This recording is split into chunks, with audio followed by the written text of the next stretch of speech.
오늘 오른조른 14번째 주일 오천 축제에 우리에게 주시는 기록된 하나님의 말씀은 신약성경 로마서 15장 1절로 7절 말씀입니다. 계시의 말씀을 한 절씩 한 절씩 교독하실 때 다 같이 살아계신 주님의 음성을 들으실 수 있기를 바랍니다. 믿음이 강한 우리는 마땅히 믿음이 약한 자의 약점을 담당하고 자기를 기쁘게 하지 아니할 것이라. 세우도록 할지니라. 그리스도께서도 자기를 기쁘게 하지 아니하셨나니 기록된 바 주를 비방하는 자들의 비방이 내게 미쳤나이다 함과 같으니라. 무엇이든지 전에 기록된 바는 우리의 교훈을 위하여 기록된 것이니 우리로 하여금 인내로 또는 성경의 위로로 소망을 가지게 함이니라. 이제 인내와 위로의 하나님이 너희로 그리스도 예수를 본받아 서로 뜻이 같게 하여 주사 한 마음과 한 입으로 하나님 곧 우리 주 예수 그리스도의 아버지께 영광을 돌리게 하려 하노라. 다 같이 그러므로 그리스도께서 우리를 받아 하나님께 영광을 돌리심과 같이 너희도 서로 받으라. 아멘. 여러분, 가족하면 제일 먼저 떠오르는 이미지가 무엇이라고 생각합니까? 바로 편안하다라는 것입니다. 물론 그렇지 못한 가족이라는 울타리가 더 불편한 그런 가족관계도 있을 수 있지만 그래도 가족하면 떠오르는 대표적인 이미지는 편안하다라는 겁니다. 왜 그럴까요? 왜 가족하면 편하다는 느낌을 받게 되는 것일까요? 그것은 내가 무슨 실수를 해도 그냥 넘어가 줄 수 있는 관계이기 때문입니다. 가족은 나의 어떤 모습도 말도 태도도 그렇게 문제 삼지 않기 때문에 우리는 가족이라는 관계 속에서는 나를 그대로 노출시킬 수 있고 그래서 편안하게 느껴지는 것입니다. 이것이 바로 가족됨의 행복이요, 이 가족됨의 행복 이렇듯 서로 받아줌에 있는 것입니다. 아멘. 우리 교회 공동체도 마찬가지입니다. 우리는 예수님의 피로 한 피바다 한 몸 이룬 영적인 가족입니다. 그래서 교회는 서로 받아줌의 모습들로 넘쳐나야 합니다. 그 어느 누구도 편안하게 들어올 수 있는 열린 문을 가지고 있어야 합니다. 무거운 짐진 자들이 들어와서 쉼을 얻고 상처받은 영혼들이 회복을 경험하는 참으로 영혼의 안식처가 되어야 합니다. 아멘. 나의 실수가 덮어지고 나의 연약함이 정죄받지 않는 것, 그것이 바로 교회이어야 하고 특별히 우리들의 목장이 되어야 합니다. 그래서 저는 오늘 함께함의 터치 경험의 4번째 시간으로 서로 받아주며 터치하라는 말씀으로 은혜를 나누고자 합니다. 한번 따라서 하십니다. 서로 받아주며 터치하라. 서로 받아주며 터치하라. 그런데 여러분, 생각처럼 쉽지 않은 것이 서로 받아주는 일입니다.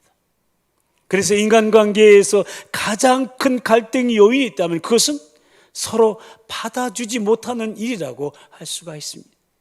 서로를 수용하지 못하기 때문에 인간관계에서 상처를 받게 되는 겁니다. 한번 생각해 보세요. 우리가 언제 상처를 받을까요? 다른 사람에게 인정받지 못하고 신뢰받지 못하고 거절당하고 무시당할 때 상처를 받지 않습니까? 그러니까 다른 사람에게 받아들여지지 않았다는 느낌 때문에 상처를 받게 되는 거예요. 그런가 하면 때로는 우리 때문에 다른 사람이 상처를 받기도 합니다. 의도적으로 혹은 노골적으로 표시하지는 않았다 할지라도 은연중에 상대방을 무시하고 냉대하고 비판하고 조롱하는 느낌을 전달했을 때 상대방이 우리에게 받아들여지지 않았다는 느낌 때문에 상처를 받게 되는 겁니다. 그래서 성경은요, 상대방을 있는 모습 그대로 존중하고 수용하라고 누누이 강조하고 있는 겁니다. 아멘. 부부관계에서도 갈등의 양상을 살펴보면요, 남편이 아내를 받아주지 못하고 남편이 아내가 남편을 받아주지 못했을 때 문제가 심각해지는 것을 보게 됩니다. 부부가 서로의 있는 모습 그대로를 받아주지 못하고 서로를 변화시키려고 하니까 문제 해결이 요원한 것입니다. 자기 기준에 맞춰서 상대방이 이렇게 해줬으면 하고 바라고 그 기대에 어긋난 결과가 나오면 상대방을 우습게 여기고 무시하는 경우가 있는데, 이것은 정말 단절의 벽을 점점 더 높고 견고하게 쌓아가고 있는 겁니다. 상대방의 개성을 인정하지 않고 나와 상대방이 다르다라는 그런 다양성을 인정하지 않는 데서 오는 편견이 우리 인간관계를 갈등 구조 속으로 몰아넣고 끝내는 상처 속에서 불행한 삶을 만들고야 마는 겁니다. 그러므로 예수님으로 말미암아 영적 가정을 이룬 우리 교회 공동체, 특별히 우리 목장들은 누구라도 기쁘게 받아줄 수 있는 마음의 준비가 되어 있어야 합니다.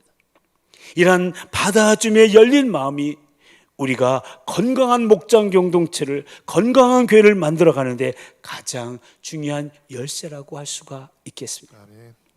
오늘 본문이 있는 로마서는 복음의 사도였던 사도 바울이 제3차 전도행의 마지막 무렵에, 그러니까 주 57년에서부터 59년 사이에 고린도에 머물면서 저 로마 복음화를 위해서 기도하면서 쓴 편지인데요, 특별히 오늘 본문은 로마에 있는 이방인들이 복음을 받아들이고 교회 안으로 들어오게 될 때 그들을 어떤 마음으로 받아들여야 할 것인가를 권면하는 내용이 되겠습니다.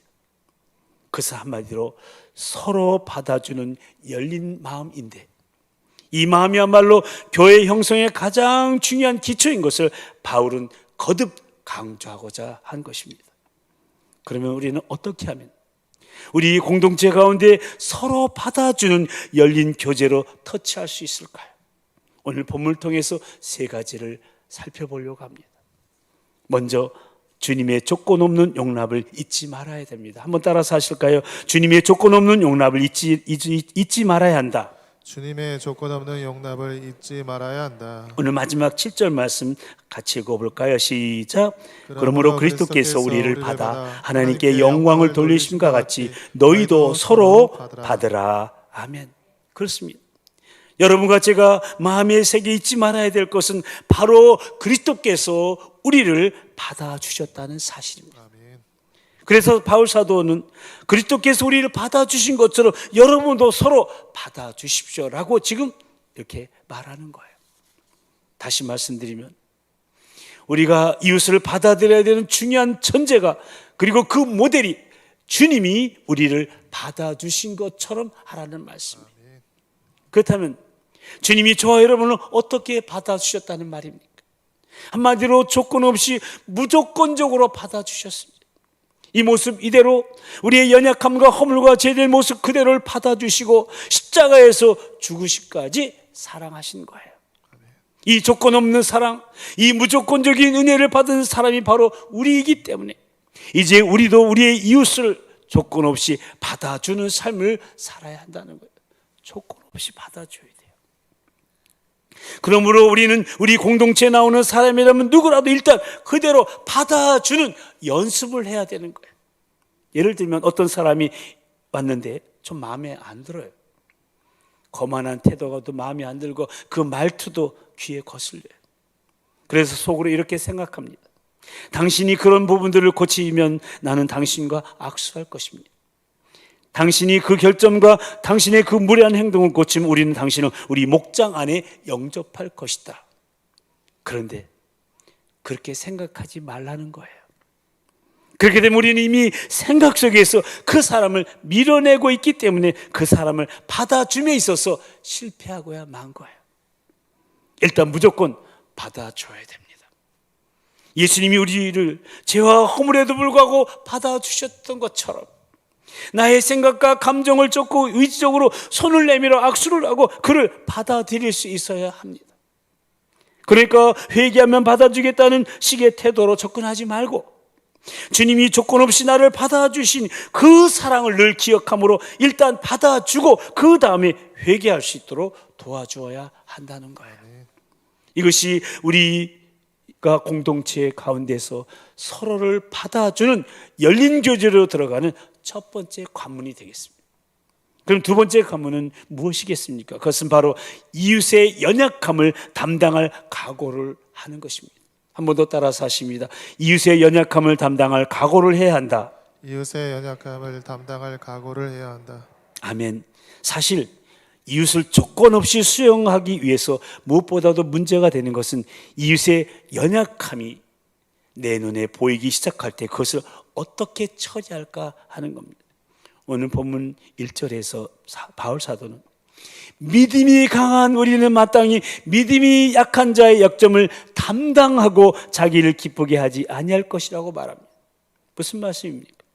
그러니까 믿음이 강한 우리가, 즉 신앙이 좀 더 성숙한 우리가 믿음이 약한 자의 약점을 마땅히 담당해야 한다는 거예요. 근데 여기서 이 담당한다는 말이 무슨 뜻일까요? 그것은 내가 이웃의 약점을 발견하게 되었을 때, 그의 부족함을, 그의 실수를 발견하게 되었을 때 저 사람이 어떻게 저럴 수가 있나 하지 말라는 거예요. 그래서 저 사람 곁에는 내가 필요하겠다고 그렇게 마음을 먹으라는 거예요. 그러니까 그의 곁에 서서 그의 조력자가 되어 그를 섬김으로써 그를 유익하게 해야 한다는 것이 이 담당한다는 말이에요. 이것이 바로 이웃의 약점을 담당하는 태도라는 거예요. 이것이 바로 부부관계의 본질이고요, 또 가족이 존재하는 방법이 되는 거예요. 이것이 바로 우리 영적 가족인 목장교회에서 무엇보다도 필요한 태도인 겁니다. 왜냐하면 인간의 연약함은 인간이 가진 불안정성 때문에 피할 수 없는 존재의 양상이기 때문입니다. 그래서 실제로 건강한 가족은 상처 주지 않는 관계가 아니라 상처까지도 끌어안을 수 있는 에너지를 가진 가정을 말하는 거예요. 영적으로 모인 교회 공동체도 마찬가지입니다. 우리가 목장이나 기관에서 속으로 모이게 되면요, 시간이 흘러가면서 서로의 약점이 표면으로 드러나기 시작합니다. 그렇기 때문에 공동체 모임에서 중요한 것은 상대방의 약점을 알고도 그를 안아줄 수 있는 태도인 거예요. 이것이 서로를 용납하고 받아들일 수 있는 태도요, 믿음이 약한 자의 약점을 담당하고자 하는 마음이 되는 겁니다. 바포 목사님으로 유명한 최일도 목사님이 쓰신 책 가운데 참으로 소중하게 조금씩 놓아놓기라는 책이 있는데요, 이 책의 마지막은 아주 감동적인 하나의 문단으로 마무리되고 있습니다. 피를 나눈 가족만이 가족은 아니다. 한 핏줄기이기에 가족이 아니라 가족이 되었기 때문에 우리는 한 핏줄이다. 이기적인 사랑은 조그만 위기에도 무너지지만 나눔의 사랑은 크고 깊은 뿌리를 내린다. 이 세상을 아름답게 하는 희망의 존재 가족. 그러나 기쁨과 믿음과 사랑만 나누는 것이 가족이 아니다. 아파하고 미워하다가 화해하고 용서하고 상처까지도 끌어안아야 비로소 가족이다. 그런데 이런 관계를 형성하기 위해서는 모든 그리스도인들이 끊임없이 도전해야 할 숙제가 하나 있습니다. 그것은 바로 자신을 기쁘게 하지 아니하고 이웃을 기쁘게 하라는 것이라고 성경은 가르치고 있습니다. 다시 한번 오늘 본문 1절을 보십시오. 믿음이 강한 우리는 마땅히 믿음이 약한 자의 약점을 담당하고, 그러면서 이 어떻게 믿음이 약한 자의 약점을 담당할 것인가에 대해서 바울이 이어서 말하는데, 그 첫 번째로 제시하는 것이 자기를 기쁘게 하지 아니할 것이라고 말하고, 근데 여기서 끝나지 않고요, 자기를 기쁘게 하지 아니할 뿐만 아니라 2절에 보니 뭐가 강조됩니까? 우리 각 사람이 이웃을 기쁘게 하다. 그러니까 자신을 기쁘게 하지 아니하고 누구를 기쁘게 합니까? 이웃을 기쁘게 하되, 그리고 그 목적도 이어서 제시하고 있어요.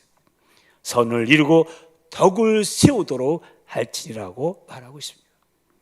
근데 여기서 이웃을 기쁘게 하되 선을 이루고라는 말이 원문에 보면요, 이웃에게 유익이 되도록 하기 위해서 이웃을 기쁘게 하라 이렇게 되어 있어요. 그러니까 이웃을 기쁘게 한다는 것이 단순히 이웃의 기분을 맞추다는 의미가 아니라 이웃의 유익을 위하라는 거예요. 다시 말해 이웃의 영적 각성에 유익이 되도록 하라는 일을 하면 자신의 유익을 희생해라도 그 필요를 채워주라는 것이에요.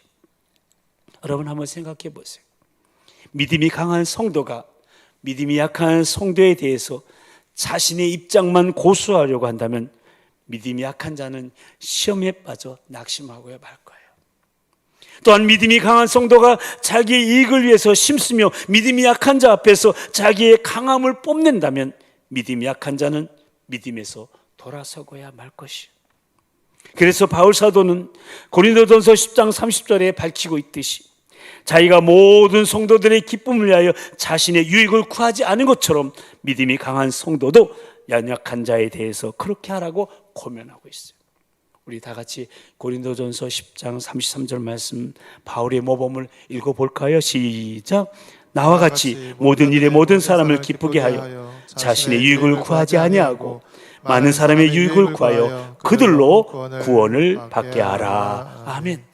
근데 이것은 또한 우리 주님이 보여주신 모범이지 않습니까? 저 하늘 보좌를 버리시고 이 땅에 오셨을 뿐만 아니라 자기의 생명까지 희생하신 것은 오직 저와 여러분의 구원을 위해서 우리에게 선 즉 유익이 되도록 우리의 새로운 삶이 가능하게 하기 위해서였던 겁니다. 그래서 사도 바울은 오늘 본문 3절에서 이렇게 증언하고 있는 거예요. 함께 읽어보실까요? 시작.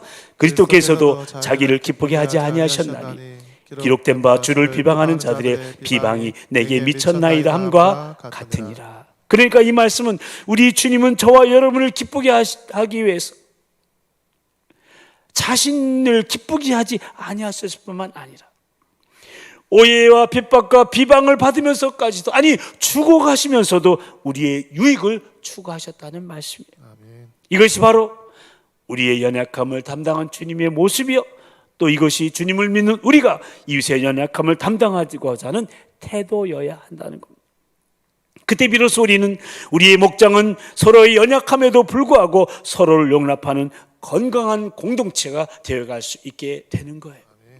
한 걸음 더 나가서 우리가 정말 서로를 받아주는 열린 교제로 터치하기엔 세 번째 관문은 더 큰 그림을 보는 습관을 길러야 한다는 거예요. 마지막 한 번 더 따라서 하실까요? 더 큰 그림을 보는 습관을 길러야 한다. 더 큰 그림을 보는 습관을 길러야 한다. 무슨 말입니까? 사실 우리의 이웃이 자신의 연약함을 드러낼 때 우리가 제일 쉽게 보이는 반응은 비판하는 거예요. 반대로 제일 어려운 것은 상대방의 말과 행동이 내 마음에 들지 않아도 그를 격려하는 일이에요. 그러나 어려워도 저와 여러분은 그렇게 격려해야 돼요. 왜냐하면 그리스도인이 하는 일은 어떤 프로젝트의 성취가 아니에요. 사람을 세우는 것이기 때문에 그래요. 사람을 세우는 것. 사람이 곧 우리의 프로젝트인 것이. 아멘.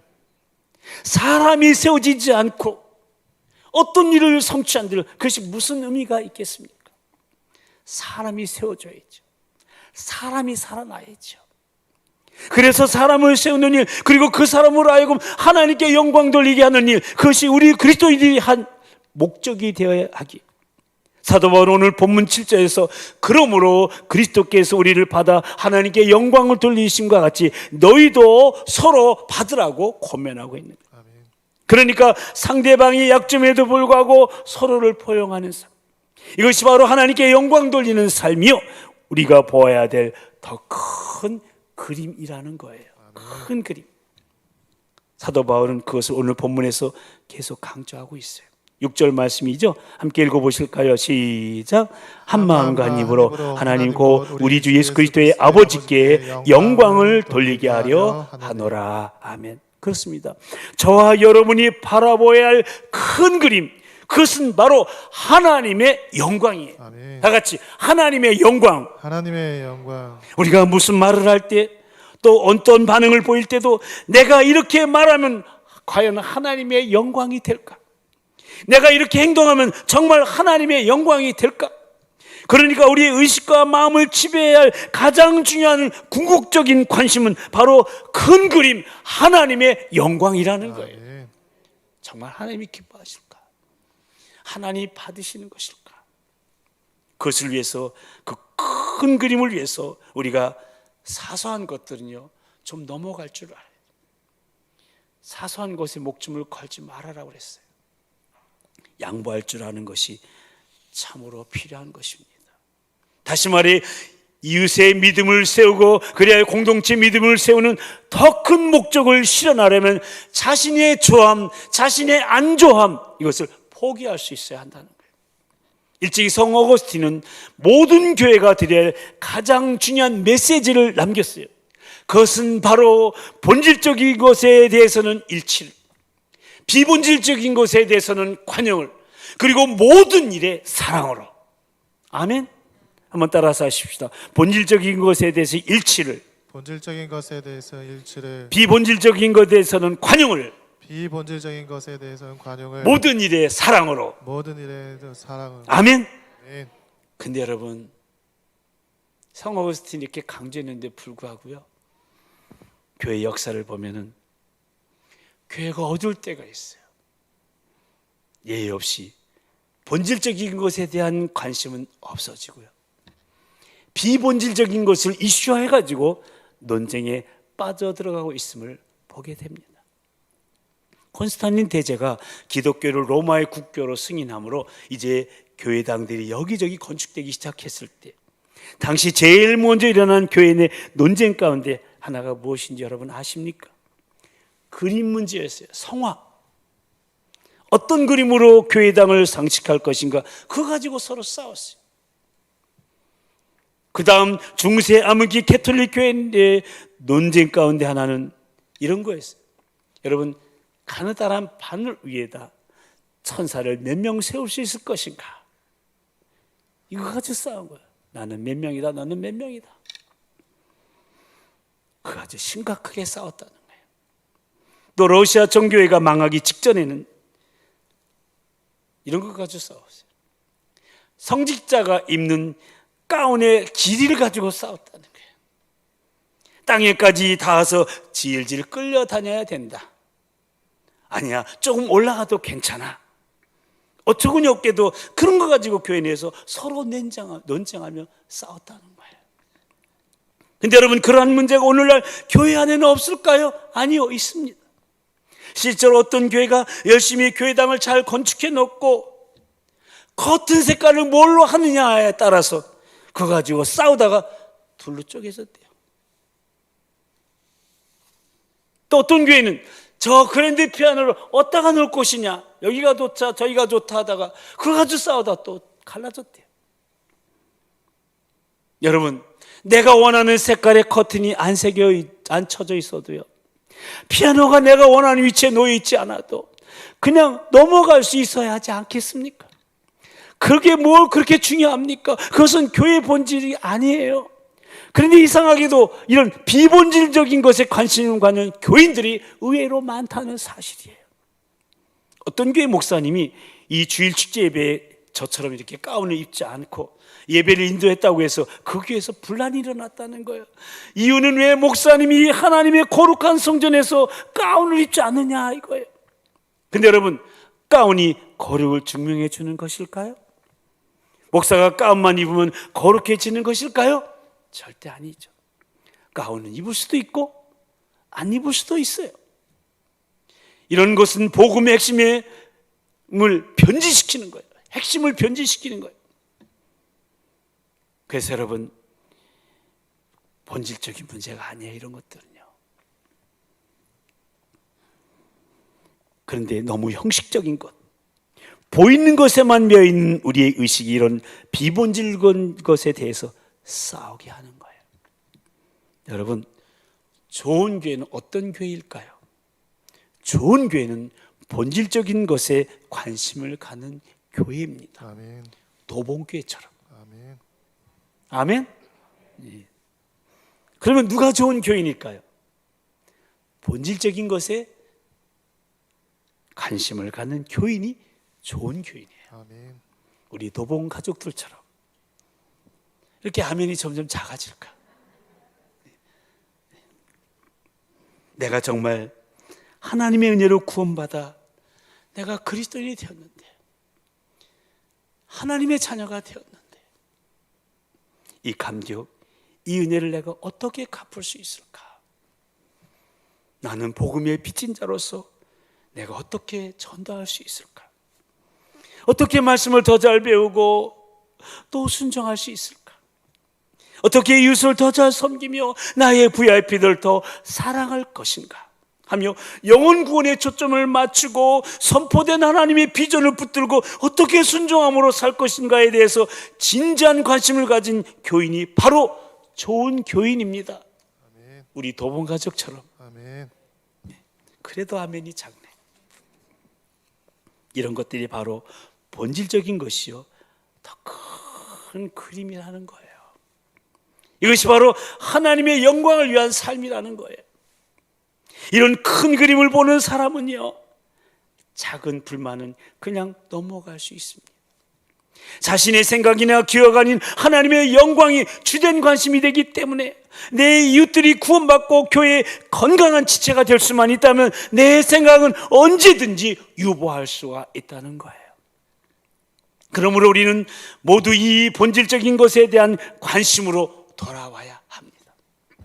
우리가 정말 하나님께 영광을 돌리겠다는 큰 목표를 가지고 살아간다면 우리의 작은 불일치나 작은 이결들을 극복하는 일이 그리 어렵지 않을 거예요. 그러나 본질적인 것에 대한 관심이 떠나가기 시작하면 우리는 말도 안 되는 것 가지고, 이 비본적인 것 가지고 시비하고 얼굴을 붉히다가 관계에 상처를 내는 사람들이 되고 마는 거예요. 저 유명한 영국의 여왕 엘리자베스 1세의 일화를 소개함으로써 오늘 말씀을 마무리하고자 합니다. 한 번은 엘리자베스 여왕이 남아프리카 연방의 통합을 위해서 전략적으로 중요한 역할을 하던 남아프리카 추장 몇 사람을 여왕의 왕실에 초청해서 만찬을 베풀었다고 합니다.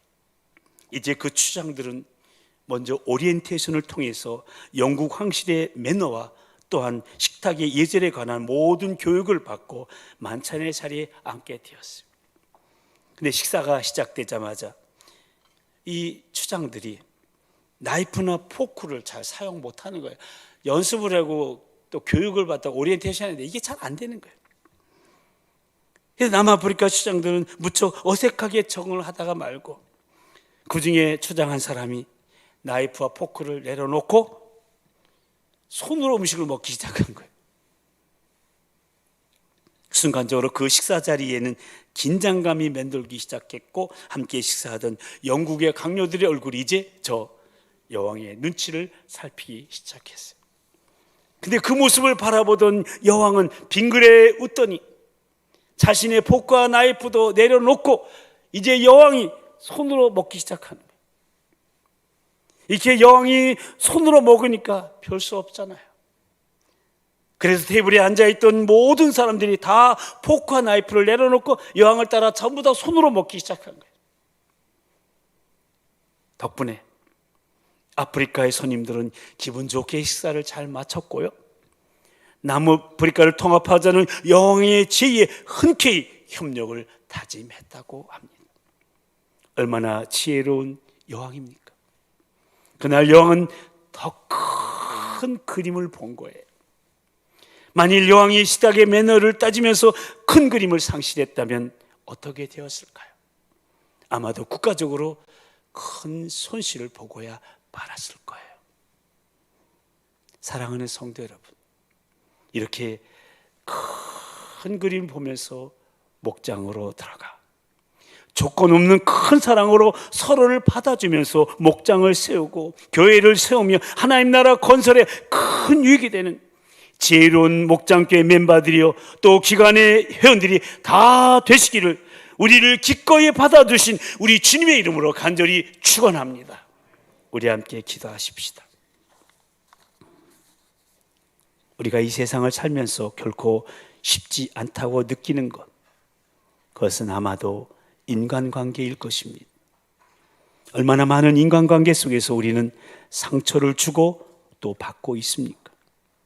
상대방의 개성을 인정하지 않고 나와 상대방이 다를 수 있다는 다양성을 인정하지 않는 데서 오는 편견이 우리로 갈등하게 만들고 끝내는 상처 속에서 불행한 삶을 살게 만드는 것입니다. 그래서 중요한 것은 서로를 받아주는 열린 교제가 있어야 하는데, 그러기 위해서는 먼저 주님의 조건 없는 용납을 잊지 말아야 한다고.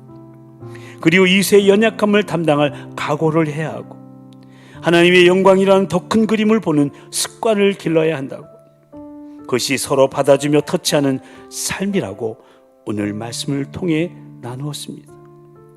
우리 시간 우리 자신의 모습을 돌아보며 기도하십시다. 주님이 나를 어떻게 받아주셨는지, 나의 모든 연약함을 보시면서도 그대로 받아주셨던 우리 주님, 그 주님의 조건 없는 사랑을 다시금 기억하며 이웃에 대해 조건을 달지 말고 그대로 용납하는 삶을 살게 해달라고. 주님이 우리의 기쁨과 유익을 위해 자신을 기쁘게 하지 아니하시고 모든 비방과 모든 모욕과 모든 고통을 당하시면서 기꺼운 희생을 치르신 것처럼 우리도 이웃의 기쁨과 유익을 먼저 생각하는 자기 희생의 삶을 살게 해달라고. 비본질적인 것을 가지고 옳다 그러다 따지는 어리석음에 빠지지 말고 본질적인 영혼 구원과 하나님 나라 확장, 그리고 하나님의 영광만을 위하여 살아가게 해달라고.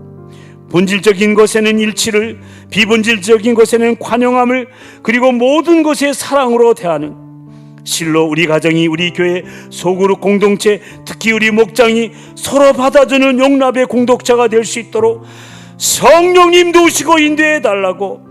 사랑하는 우리 주님 한번 부르시고 다 같이 통성으로 기도하겠습니다. 주여, 사랑과 자비와 은총의 주님, 서로 받아주는 아름다운 공동체 되기를 원합니다. 세상을 살면서 결코 쉽지 않은 인간관계, 얼마나 많은 인간관계에서 상처를 주고 상처를 받고 있는지, 상대방의 개성을 인정하지 않고 나와 상대방이 다룰 수 있다는 다양성을 인정하지 않는 데서는 편견 때문에 우리로 갈등을 만들고 끝내는 상처 속에서 불행한 삶을 살게 만들고 있습니다. 서로를 받아주는 열린 교제가 있게 해주시옵소서. 주님의 조건은 용납을 잊지 말고 이웃의 연약함을 담당할 각오를 하고 하나님의 영광이란 큰 그림으로 하나님 아버지에 나아가는 저희들 되게 하여 주시기를 간절히 기도하옵나이다.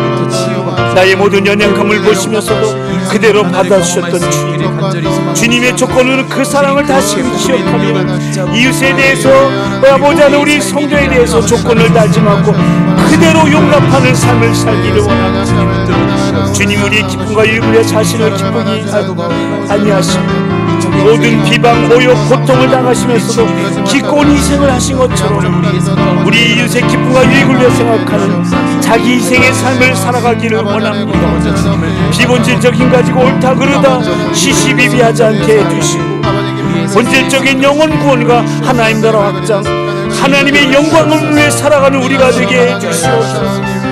진실로 본질적인 것에는 일치를, 비본질적인 것에는 관용함을, 그리고 모든 것에 사랑으로 대하는 실로 우리 가정, 우리 교회, 소그룹 공동체, 우리 목장이 서로 받아주는 용납의 공동체가 될 수 있도록 주여 역사하시고 인도하여 주시기를 간절히 기도하옵나이다.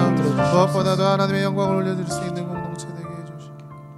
하나님 아버지, 오늘도 말씀을 통하여 그동안에 우리의 인간관계가 서로 갈등하며 상처 속에서 아파했던 우리의 모습을 돌아보며 그 이유가 서로 받아주지 못함에 있었음을 다시금 한번 깨닫게 하시고 서로 받아주며 터치하는 열린 교제에 대해서 구체적인 삶의 실천을 배우게 하시오니 참으로 감사를 드립니다.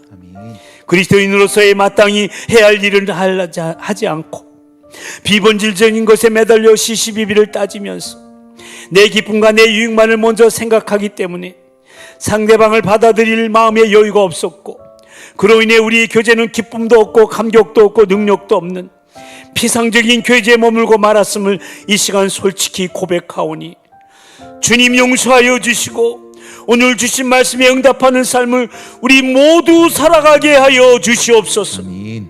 우리를 향하신 주님의 그 조건 없는 사랑을 늘 기억하게 하시고 이웃의 연약함을 담당하고자 하는 그야말로 이웃의 기쁨과 유익을 먼저 생각하는 인격으로 성숙되게 하시고 비본질적인 관심에서 벗어나 하나님의 영광이라는 큰 그림을 바라보며 본질적인 사역, 바로 영혼 구원에 우리의 관심이 집중되게 하여 주시옵소서.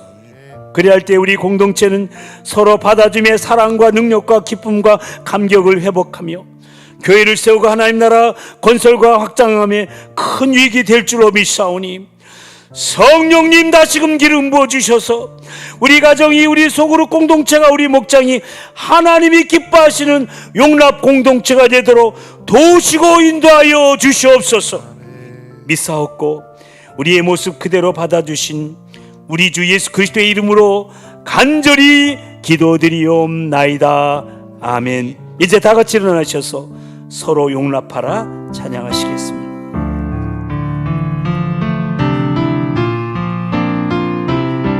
서로 용납하라. 서로 용납하라. 주 너를 용납한 같이, 주 너를 용납함 같이 서로 용납하라. 서로 용납하라.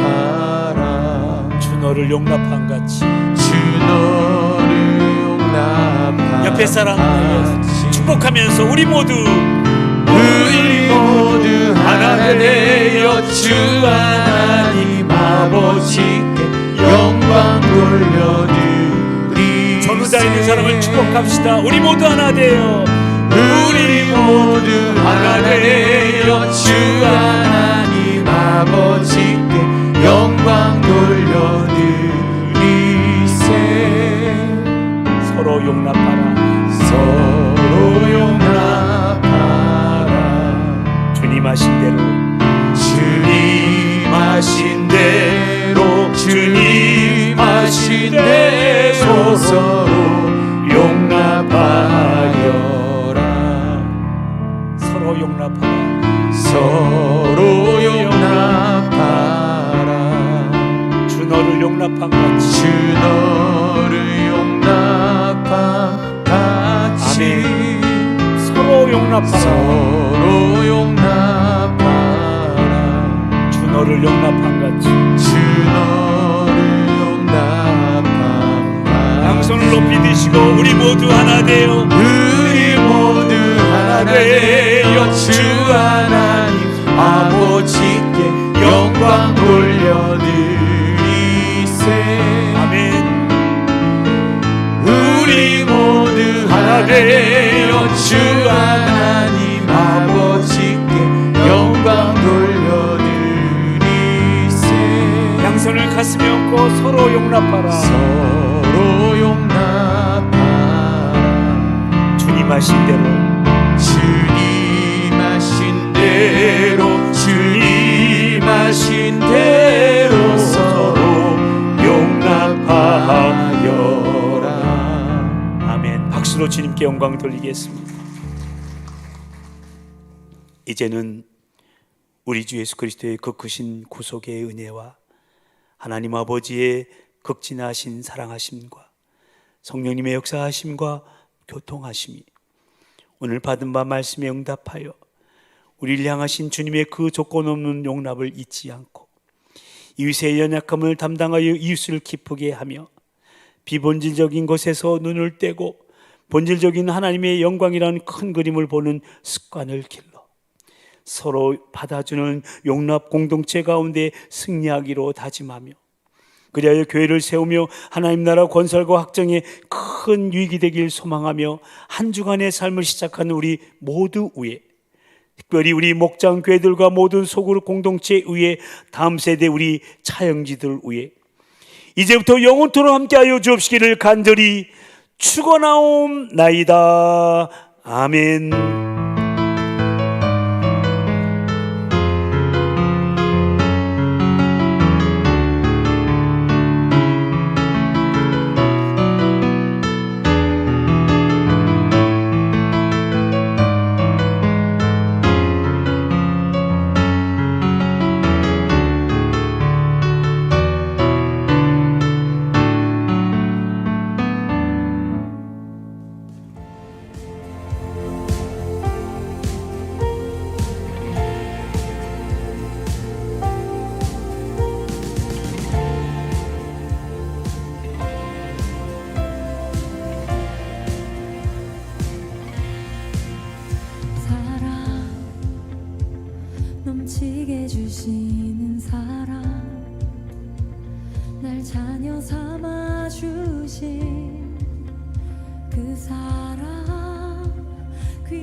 세상이 본 적 없네.